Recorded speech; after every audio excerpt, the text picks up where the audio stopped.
حضرت آدم علیہ السلام کی تخلیق بھی ہو گئی اور آپ کی تعظیم بھی ہو گئی اور آپ کی تسکین کے لیے حضرت حوا علیہ السلام کی تخلیق بھی ہو گئی۔ اب اللہ تعالیٰ نے ارشاد فرمایا، اے پیارے آدم، آپ اور آپ کی زوجہ جنت میں رہیں اور جہاں سے چاہیں کھا سکتے ہیں، لیکن اس درخت کے ولا تقربا ھذہ الشجرۃ، لیکن اس درخت کے قریب مت جانا۔ حضرت آدم اور حوا علیہ السلام جنت میں رہ رہے تھے، تو شیطان چونکہ آپ کی وجہ سے مردود ہوا اور جنت سے اس کو نکال دیا گیا، تو اس کے دل میں آپ کے لیے حسد تھا، بغض تھا، تو وہ غور کر رہا تھا کہ میں کس طریقے سے آدم علیہ السلام کو نقصان پہنچانے کا کوئی طریقہ سوچوں۔ جب اسے پتہ چلا کہ اللہ نے حضرت آدم علیہ السلام کو ایک درخت کے قریب نہ جانے کا ارشاد فرما دیا ہے، اس کا پھل کھانے سے منع کر دیا ہے، تو اس نے سوچا کہ اب میں کوئی طریقہ کرتا ہوں۔ تو چونکہ جنت سے باہر تھا، آدم علیہ السلام جنت کے اندر تھے، تو اس نے طریقہ یہ کیا کہ جنت کے گیٹ سے تو جا نہیں سکتا تھا، کیونکہ وہ جو دربان ہیں جنت کے، وہ اسے اندر نہیں جانے دیتے۔ اس نے جنت کے باہر سے ہی سانپ اندر جنت میں رہتا تھا، اور اس وقت سانپ کی یہ شکل نہیں تھی جو آج کل ہے، اس کی شکل اونٹ کی طرح بہت بڑی تھی اور وہ بڑا حسین تھا، اور ساتھ ہی وہاں مور رہتا تھا۔ ان دونوں سے اس نے جنت کے باہر کھڑے ہو کر ان سے اندر یہ بات چیت کی کہ میں آدم علیہ السلام سے کوئی بات کرنا چاہتا ہوں، اور چونکہ وہ مجھ سے ناراض ہو گئے ہیں تو وہ میری بات نہیں سنیں گے، لہذا مور سے کہا کہ تو اپنے حسین انداز میں ناچتے ہوئے پیچھے آتے جانا اور جنت کے گیٹ کے قریب لے آنا، اور سانپ کو کہا کہ جب وہ قریب آ جائیں تو اپنا منہ باہر نکال کے مجھے اپنے منہ میں بٹھا لینا تاکہ میں اندر آ سکوں۔ تو یہ اس نے طریقہ کار بنایا اور ان دو جانوروں نے اس کا ساتھ دیا، تو آدم علیہ السلام اور حوا اس کا ناچ دیکھتے دیکھتے جنت کے دروازے کے قریب آ گئے، اور ادھر سے اسے سانپ نے بٹھایا منہ میں اور وہ آپ کے قریب آ گیا۔ تو اس طریقہ سے حضرت آدم علیہ السلام سے کہنے لگا، جناب آپ اللہ کے بڑے مقبول بندے ہیں اور اللہ نے آپ کو اپنا نائب بنایا ہے، خلیفہ بنایا، مجھ سے غلطی ہو گئی، میں نے آپ کی بے ادبی کی، آپ کی تعظیم نہیں کی، تو اب مجھے اس پر افسوس ہے، اور میں سوچتا رہتا ہوں کہ کیسے آپ کو راضی کیا جائے۔ تو میں چاہتا ہوں کہ میں آپ کے لیے کوئی ایسا کام کروں کہ آپ کا درجہ بلند ہو اور آپ کے دل میں جو میرے لیے غصہ ہے وہ ختم ہو جائے اور وہ خوشی میں بدل جائے۔ اور ساتھ ہی کہنے لگا، جناب آدم آپ اس تعظیم اور تکریم پر زیادہ خوش مت ہو نا، کیونکہ آخر کار تمہیں موت آنی ہے۔ حضرت آدم علیہ السلام نے فرمایا، موت کیا ہے؟ تو اس نے آپ کے سامنے ہی زمین پر گر گیا اور پھڑپھڑانے لگا، ہاتھ پاؤں مارنے لگا،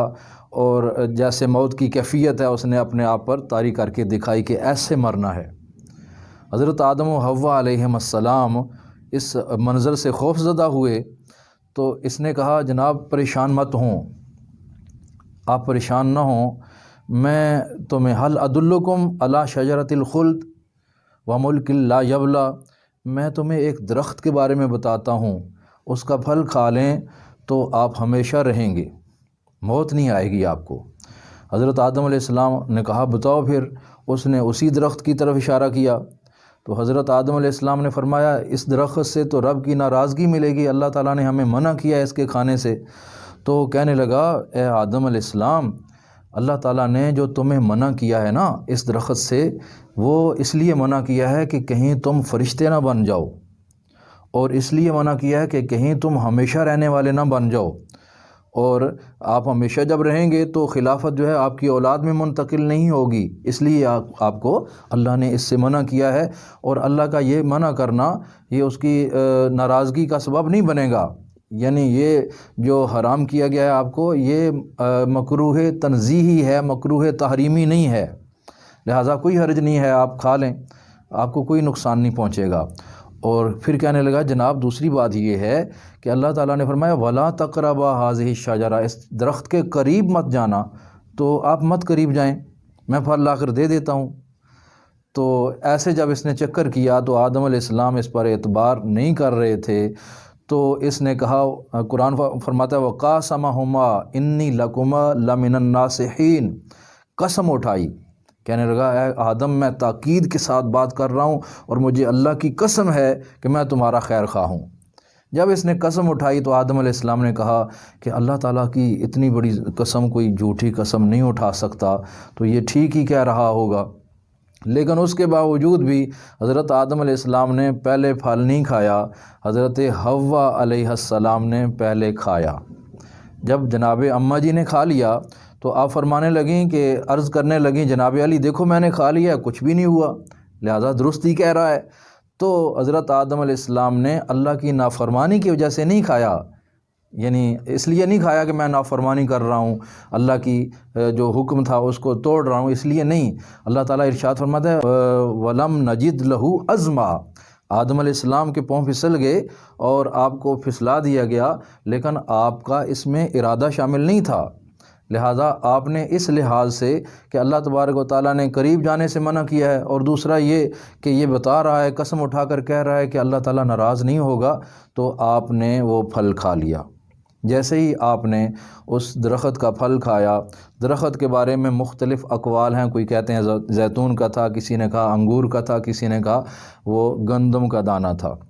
بہرحال قرآن پاک میں اس کی وضاحت نہیں ہے، جو بھی پھل تھا جس سے منع کیا گیا وہ آپ نے اور آپ کی زوجہ نے کھا لیا۔ جیسے ہی کھایا بدت لہما سوآتہما، آپ ان دونوں کی شرمگاہیں ظاہر ہو گئیں، شرمگاہیں کھل گئیں، اور آپ دوڑے شرمگاہ کو ڈھانپنے کے لیے، جنت کے پتوں کو لے کر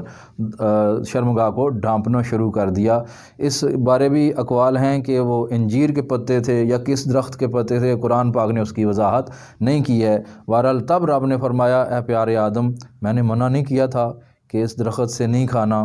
تو اس وقت سوائے عذر کے حضرت آدم اور حوا علیہ السلام کے پاس کچھ نہ تھا۔ تو یہ تھا شیطان کا وہ فریب، جس فریب سے اس نے حضرت آدم علیہ السلام سے وہ اپنا بغض اور حسد جو تھا اس کا بدلہ لینے کا پروگرام بنایا، جس میں بظاہر وہ کامیاب ہوا، لیکن حقیقتاً اللہ تعالیٰ کا ارادہ یہی تھا کہ آدم علیہ السلام زمین پر تشریف لائیں اور آپ کے سر پر تاج خلافت پہنایا جائے۔